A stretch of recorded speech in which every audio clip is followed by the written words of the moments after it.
መልሶ አዳመጠ ስለ ማቲያስ ኩኛ ሲናገሩ ፊታቸው ሁሉ ፈገግ ይላል በ62.5 ሚሊዮን ፓውንድ ከዎልቭስ ከመጣ በኋላ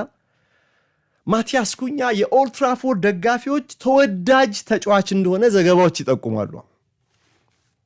ፋንስ ፌቨራይት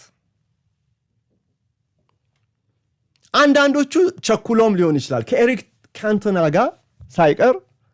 እያነጻጸሩት ይገኛሉ ንጽጽሰን ይሄ ልጅ እሱን ይመስላል ተጽዕኖ ይላሉ ምንም እንኳን በ10 ጨዋታ ገና አንድ ጎል ያስቆጠረ ቢሆን ያ ተጫዋች የተለየ ቦታ አለው በዩናይትድ ዛሬም ስለ ኤሪክ ካንቶና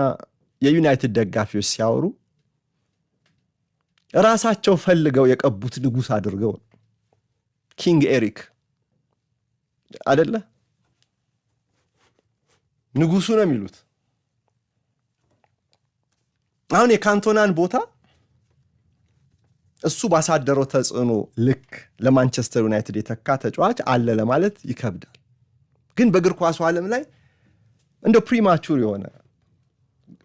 ገና ባልበሰለ ደረጃ ላይ ንጽጽር የተለመደ ነው ይመስላል ማለት የታወቀ ነገር እና አሞሪም ስለ ኩኛ ሲያወሩ ስለ ካንቶና ያወሩ